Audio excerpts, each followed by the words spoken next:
What is up, freak bitches, wherever you may be, however you may be watching? Thank you for giving us just a few minutes of your time. And boy, do we have some fun movies to talk about tonight.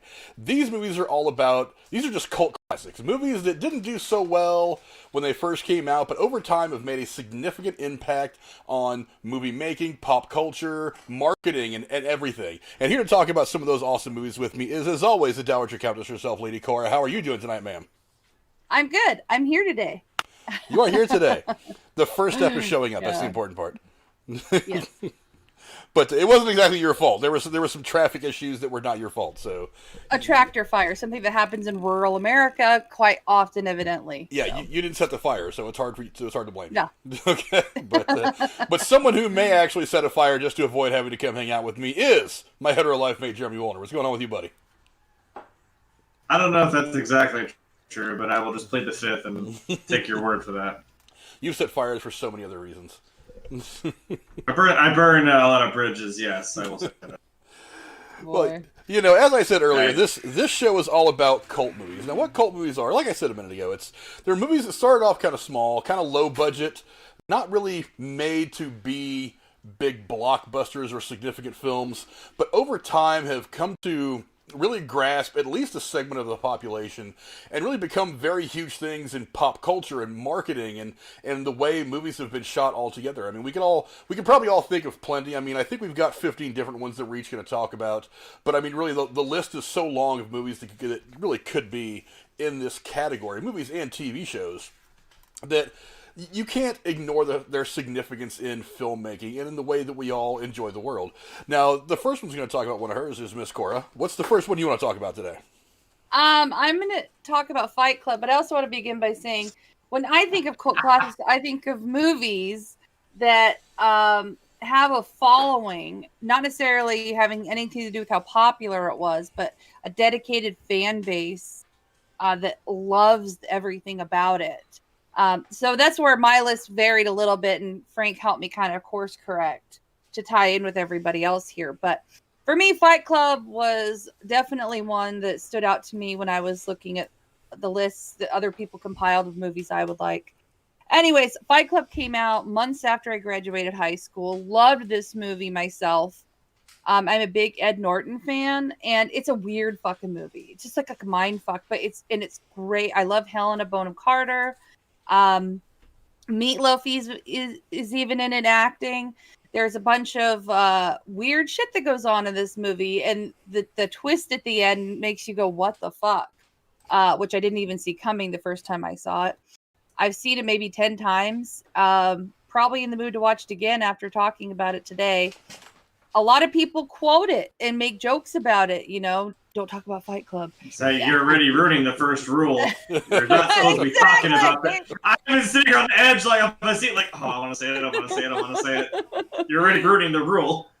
So it's just one of those that I think, yeah, you either loved it or hated. Most people, it bombed in the box office, but I think it took off, with people who really loved it, and it kind of just, word of mouth, maybe, I don't know, but loved it. And Brad Pitt, I'm not a big fan of Brad Pitt. Not a big fan at all, but he was great in this. So there you go. There's Fight Club. So that's one of mine. You are the only woman I have ever heard say out loud, I'm not a big fan of Brad Pitt. if not for one reason or another, you know what I mean? He's just, here's the thing. Him and Tom Cruise change their hair, put a wig on, give him like some fake boobs and a bra. They're a fucking chick. They're pretty boys. They're not. That's a whole nother show. But the point is, Fight Club's my pick. And there you go. Jeremy, what are some of your thoughts on this film? Okay. Well, I think I had heard about this movie, and then it's that whole thing. Like, now I've heard about like the hype of this movie, and I'm kind of like, what is this? What is this whole thing about? Obviously, I didn't see it back when it came out in '99. I was just kind of like, okay. And I heard about all the weird little shit, like you see Brad Pitt like just flash every once in a while. You see him just fucking somewhere, and it's so I kind of knew that going in, but I didn't really know what it was about. I didn't know. I'm glad no one actually talked about Fight Club to me, so I actually did genuinely have the twist. Like I was just like, oh shit, oh okay. wait, and then it kind of unravels in my head more when I think about it. I was like, oh, good God. Okay. So, like, yeah, they didn't explain to me the flashes of the Brad Pitt, like, every once in a while, the little frame. I was just like, I knew it was there, but I didn't know what it meant. So I'm glad that's the way it was explained to me. I was like, all right, cool. Yeah, one of the great. I mean, for one, David Fincher makes some fantastic movies. I mean, he's made a couple with Brad Pitt. Just his crime drama stuff is fantastic. I mean, he made one of my absolute favorite movies of all time in Heat, and the way that he spins stories and makes them grounded, but at the same time engrossing. I mean, he directed Zodiac. It's 7 and Gone Girl. He did. Holy 7. Yeah, the 7 is wild. Yeah, this guy's talented. Yeah, these kinds of mysteries they really are his bread and butter. He was doing this long before M. Night Shyamalan Ding Dong came along and started his plot twist shit because you wouldn't have seen this coming beforehand. The twist at the end. But one of the cool things that I like about this film is that you don't realize that it's introspective until you get to the twist. You don't realize that, and spoiler alert, and look, we talk spoilers in this channel. If you've been watching long enough, you guys know it. But if you haven't seen this movie in the 20-something years that it's been out, that's really your problem and your fault, to be perfectly honest. But, I mean, to find out that Brad Pitt's character is this imaginary friend, I guess is the best way to say it, of Edward Norton's character, and that he's really, at the end, he's dealing with himself. It's just this really cool little thing that kind of makes you turn your gaze inward a little bit and say, hey, how fucked up am I that I was relating so well to Brad Pitt's character, this agent of chaos in the world. And then to top it off, I mean, there's so much about it. It's like, I mean, come on, who hasn't wanted to go nuts and just blow up a skyscraper every now and again because you're frustrated at your life, you're bored. I mean, there's things about the world that are just going insane and you don't feel like you can do anything about it. So, I mean, it's one of those We've all had a Project Mayhem in our head. Trust me. Yeah, we've all planned out Project Mayhem in some way, shape, or form. But it's it really is. You can live vicariously through these characters, which I think is one of the funnest things about movies like this. It's just for a couple hours you can go and just kind of put yourself in their place, just enough to get out of your system to where you can walk back out in the real world, screwed up as it may be, and then kind of go on about your daily life and still feel a little bit better about where you are and all of it. But yeah, it's a movie that definitely should be seen by everybody. It is, like I said, David Fincher has made some fantastic freaking movies. I had no idea he was the director of 7 and Zodiac. Yeah, I'm impressed. And those are really good movies. And maybe that's why I like this movie. Yeah, I seem to like almost every movie he's directed. Yeah, Zodiac was one of my favorite movies of all time. I mean, I grew up in the Bay Area, so for better or worse, Zodiac is kind of a legend. So you kind of grew up learning about it as you were a kid, and all the spooky stories come around. Oh, he lived there, he went there, whatever. So it's kind of a local legend anyway, but to see it fleshed out in a way in movie form, especially with such great acting that we got in that film, and the way he told the story was fantastic. He also directed 7 episodes of Mindhunter, that show on Netflix. The Wandy told me about this, about crime stuff. So evidently he's directing TV too. So that's pretty fucking cool. Yeah, he is definitely someone who is just fantastic about spinning these really mysterious stories. You know what I mean? Just absolutely great stuff from him. But yeah, so it's Fight Club. Go check out Fight Club. And I'll get this out of there real quick. This is Jeremy's favorite part of the entire program, is when I talk about the Patreon. If you guys, for just $5 a month, support us on Patreon, we give away $25 in free movie tickets every month. That is usually the first Thursday show of the month. And really what this is supposed to do is it's not really meant to give us any money or to give money to the big companies that are making these movies. It's really to try to help support these movie theaters as they're starting to come back open. It seems like every theater is opening up in some capacity now after this last year of having to deal with the pandemic. We really want to try to promote people to get out there and try to get out there and spend a little bit of bucks at the box office and at the concession stand, supporting all these people that are working at your local movie theaters. So as we're coming out of all this stuff, if you've got some extra stimulus money, great. I'll give you guys $25 in free movie tickets. Maybe you guys go buy a $7 box of jujubes, or a $12 bucket of popcorn, or a $7 small soda. Just anything we can do to kind of help get this thing back up, because one of the industries that was really, really hit hard by this pandemic was the movie theater industry. And for those of you who have kept track of AMC's struggles, I mean, they went from $30-something a share down to $2. They were talking about they are the biggest movie theater company in the world, and they were talking about shutting down completely at one point. That's how serious this was for the movie theater industry. So, I mean, just get out there and try to help these people stay employed. I mean, they employ hundreds of thousands of people, over like half the country, and probably millions of people all over the world. So let's try to get out there. Let's support these people as they try to get their lives back together, and this theater industry gets going again, because we need them so that we have places to go see these movies, so that we can talk to. So we really hope that you guys will go ahead and support us, and in turn support them. That would be fantastic if you guys did that. Now, the next movie is going to be all Jeremy's. Jeremy, what's your next movie? Well, I'm glad she mentioned Meatloaf, because that is actually our connecting tissue between the two. Quite curious. Well, I'm sure we've all heard of this one. It's probably one of the things you first think of when you think of a cult classic is Rocky Horror Picture Show. Also, that's by my sign. You're welcome. It was just killing you, right? The anticipation. Not a fan, not gonna lie, but I understand most people are. You know what? I don't know. I mean, to each their own, you know. Look, I don't know if I should have put I should have put that on guilty pleasure, because I mean it's kind of okay. No, but a lot of people would say it's a cult classic, though. I think that's that. Like as soon as we said we're gonna do cult classics, I'm like, I didn't have to question. Like, this is the first one on my list. I mean, I don't even know how you go about explaining this fucking movie, because I think you just kind of have to see it. And if you really want to experience it, you just go to one of the midnight shows, and I've done that, and that shit is fun. Mm-hmm. When you really get into it, it's like you watch it a couple of times, and you actually learn the little mantras, the little things you do, the things you throw, the things you wear. You know, Steve Frank's laughing, but you know exactly what I'm talking about. That shit was fun.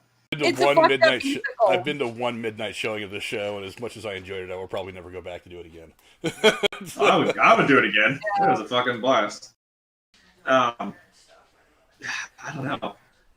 It's because I mean, honestly, you kind of think like, well, you think it's weird. You think of it now, and you're like, yeah, they still do these midnight shows like to this fucking day. They still, well, maybe not now, but like they've been doing it since it came out in like what 75 or something like this movie. Something like that, yeah. Up in Portland, in Oregon, there. Every once or twice a year, they have a big thing where people dress up and go, and hundreds of people go to the theater. And I've happened to be in downtown Portland one night when they were doing it, and all these people were dressed up, and you could just tell the good energy. People were so excited to see it, and it was just it was cool to witness that part of it, even if I didn't like the movie. The fandom. Well, I guess the thing is like, The fandom behind that is fucking wild, and it has stuck out, through all this time. I don't know how you explain how that happens. It's just kind of like, there's a little gem here. There's something that's kind of, you understand it somehow for some reason. You know what I mean? And like, we're all out here doing the time warp and shit. I mean, I went to Kings Island. I don't know why that just came over the fucking. They did that, and can't tell you how many people stopped what they were doing and just started doing the fucking dance, and then just went about, all right, let's go to this roller coaster, let's go do this. I'm like, so it's a weird like flash mob that wasn't even planned. Even I know the music from it. I mean, and I've only seen it twice, so I mean, it's ingrained in movie culture in the U.S. in my opinion. It's there. Yeah, this is probably. I mean, and Tim Curry. Yes, I mean, I love and Susan Sarandon. Holy shit, young Susan Sarandon. Oh yeah. Yeah, this is probably the holy grail of cult. I mean, this is kind of the like when you say cult film, people who are real cinephiles and real fans of film, like this is kind of the movie that pops into your head when you say those words together. I mean, and there's been so many that have come and gone over the years, but absolutely, this is one of the films that really started kind of the whole cult film craze. The need that some people have to search out these obscure movies and make something big out of them. Yeah, I mean, come on, and there was so much talent in this. For one, I'm a bit of a sucker for musicals. I've talked about it before. And this has the right kind of musical vibe. But, I mean, you've also got, it's like, and Tim Curry, I think was already pretty famous at the time. His star was already on the rise.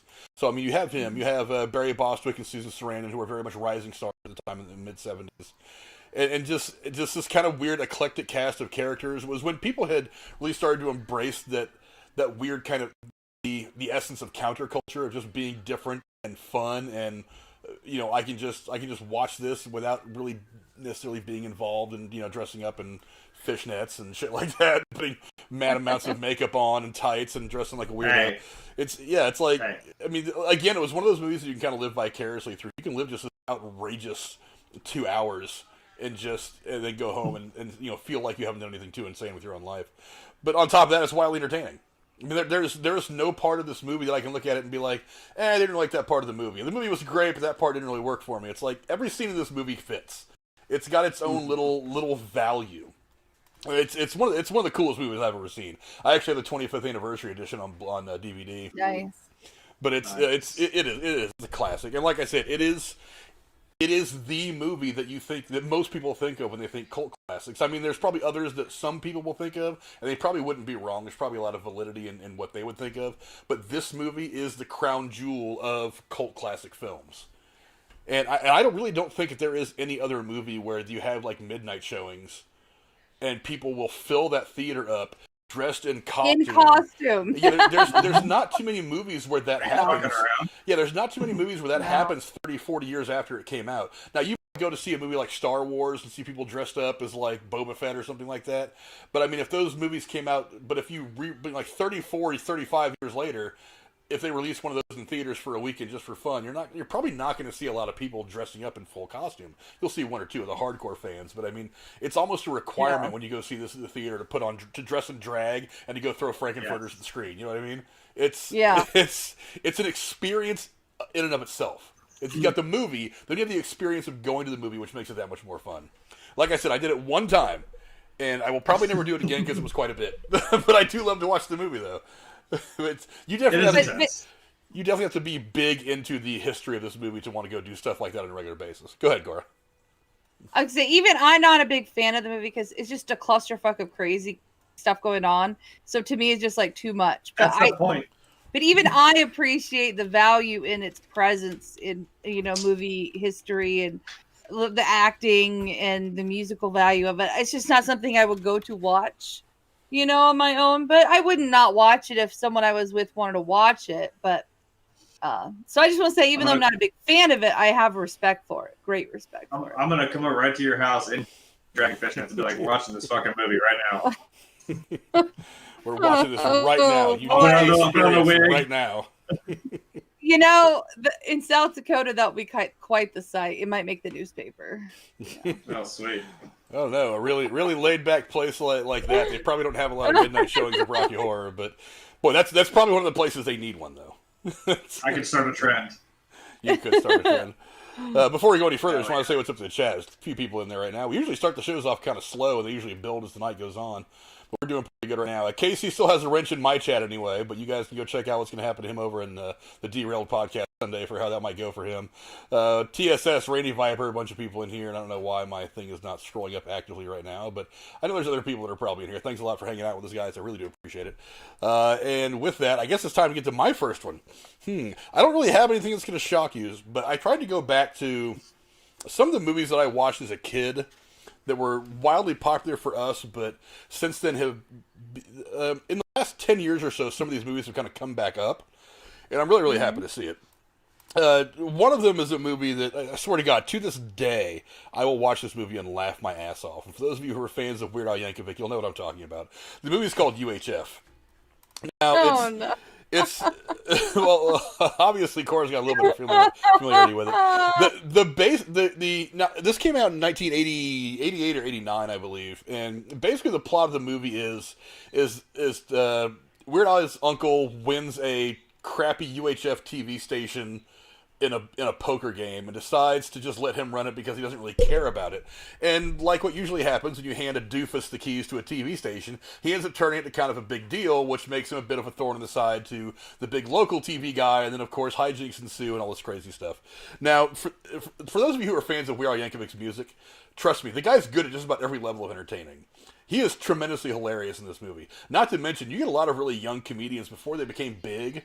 God, who am I thinking of? The chick that was in one TV show, raspy voice, Fran Drescher. That's her name. Fran Drescher's in this movie before she became really popular. The guy that played Kramer in Michael something. Yeah, he is in it in one of his first kind of roles that got him any notoriety at all. I mean, and there were some big names at the time that were in it too. I forget the name of the guy who played like the bad guy in this. He was the owner of the local news corporation, whatever it was. But he was a tremendously popular figure at the time too. All through the 60s and 70s, he had done a lot of TV and movies. But it's just such a goofy movie, and one of my favorite scenes in the movie. Oh, actually, one of the girls from Saturday Night Live was in it too, and plays Weird Al Yankovic's girlfriend. But one of my favorite scenes is like there's this Japanese guy that creates this game show, and the game show was like one of the game shows that they started is called Wheel of Fish. No rhyme or reason as to what this game is supposed to be, but she does something, and the Japanese guy looks at her and just says, "You're so stupid." And that's where that, and many movie fans have probably heard that quote a lot of times. This movie is where that comes from, but it's absolutely hilarious. You can find it on a lot of the streaming services. So I think it's free on Amazon Prime right now. I think it is too. I've actually got a bootleg copy of it on DVD that a friend of mine gave me years ago. I either watched it on that or I watched it on Prime. But yeah, Cora, have you seen this movie at all? Years ago, and I just am not much of a Weird Al fan, but I know it seems like more guys are fans than girls. I don't know if that's a thing, but there's just some. Doesn't like my movie, doesn't like my music. God damn. But I totally think he's a great entertainer. He's just a little quirky for me, and yeah. His first name is weird. Did that not strike you as obvious? I know. It's in his moniker. It's in his name. But this movie actually came along in a time like way before Jim Carrey and Will Ferrell's silly movies, and it was right around the time, maybe even before the Ernest movies. It kind of just set the precedent. Am I right, Frank? For, like comedians making a full-length feature filming character? This was kind of like right in that area where a lot of guys were doing stuff like this. Now, Weird Al is kind of an interesting case, though. I mean, his career was a slow burn up until like the early 80s, because he had been doing what he had been doing forever, just kind of weird kind of comedic music kind of stuff. And then one time, as I've heard this in a couple different interviews with him, he just decided to start doing parodies of popular songs, and that's where Weird Al Yankovic's career started. And it got to the point in music where you knew you arrived as a musician if Weird Al wanted to make a parody of your song. That if he makes a parody of your song, then you are a great musician, because he wouldn't make fun of your shit unless you were one of the tops, unless you were on top of the list. So it became, and even, honestly, musicians are fans of his. Michael Jackson famously said, you can parody any song of mine you want. Michael Jackson was a huge fan of Weird Al. And that's why he did so many Michael Jackson parodies, is because Michael Jackson just loved it. He loved the fact that, he was just making fun of all this stuff and just enjoying the music. And so he said, you can do whatever song you want. Any of my songs that I own, you can make parodies of. I don't care. Just do it. And even though, technically speaking, you don't have to call and get permission from anybody to do a parody. Legally speaking, you don't have to do it.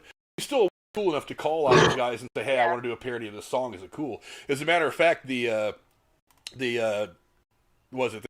parody that he did of the Dire Straits song, I Want My MTV, Money for Nothing, rather, is the name of the song. He actually called it, is it cool if I do this parody? And the guitarist for Dire Straits said, my only catch is I have to play the guitar solo. He said, you can do whatever you want in the song, but I'm really possessive of that guitar riff, and I want to be the one that plays it. So he played the guitar riff on the parody of the Beverly Hillbillies song that he would do based on that song. Well, that's cool. But that's kind of how cool Weird Al is. It's like everybody in the entertainment business looks at him as to saying, if this guy's taking shots at me and making fun of me, that's how I know I've hit the level of fame that I've always wanted. And he doesn't even know how it got to that point. It just got to that point. But he was very happy with it. He's always been very humble, too, which is something I've always noticed when I've heard him in interviews and such. So he's just one of those guys who's just cool. And even now, I mean, honestly, the guy's aged pretty well. I mean, I'm sure he probably dyes his hair. But, I mean, even now, he's got to be deep into his 50s. And he still looks pretty good. So, Jeremy, have you ever seen this movie? I don't know that I've ever sat you down and watched this movie with you before. No, I don't think I've ever actually seen this. It's on Prime. You should just sit and watch it.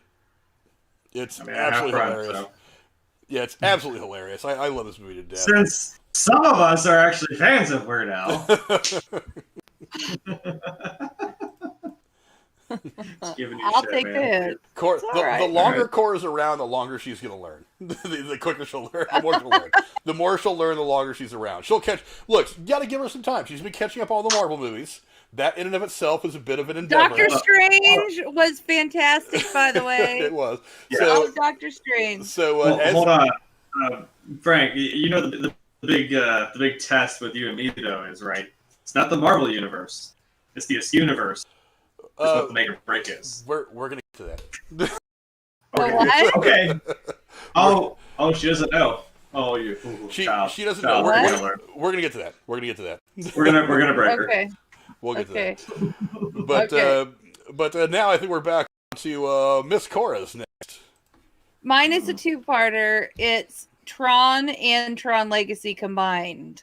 So the Nice. first one came out in 1982, and then, many years later, Tron Legacy followed up, which in my opinion was a fantastic follow-up to a movie from so long ago.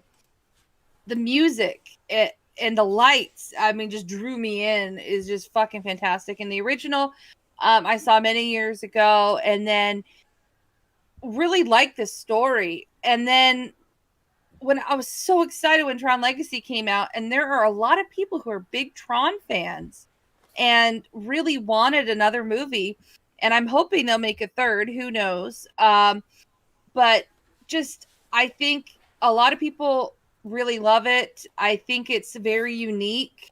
I think it was a predecessor for like the idea of the Matrix, in my opinion. If you think about it, like being plugged into something like that. Fantastic. I love Jeff Bridges in anything he does. And just in general, both of them, because I think if you're a fan of the first one, you're really excited about the second one. And they didn't really change much in the lore of what, the plot and the background story was. So, in my opinion, they kind of go hand in hand in being a cult classic. So, yeah, big fan. Jeremy, what do you think of Tron? I think she said it. It's so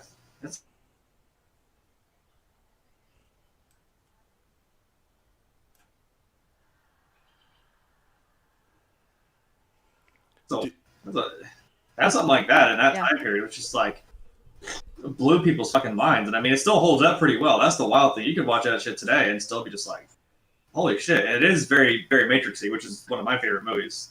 I appreciate it. I appreciate shit like that. And it's weird. That's one of my favorite storylines in Fallout 3. There's a whole vault where all they do is they just plug your brain into this.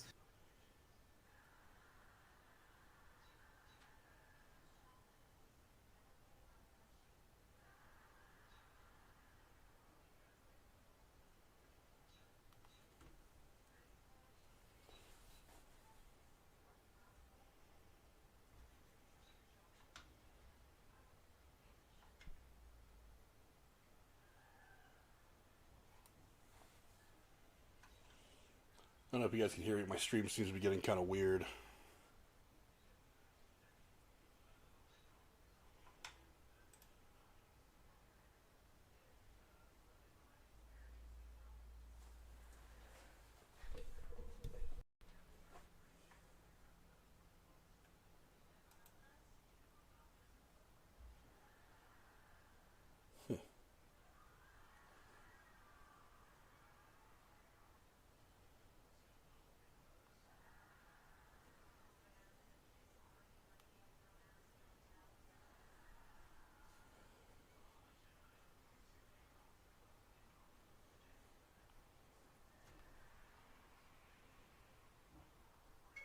My computer's getting a little weird. Give me just 1 second, guys.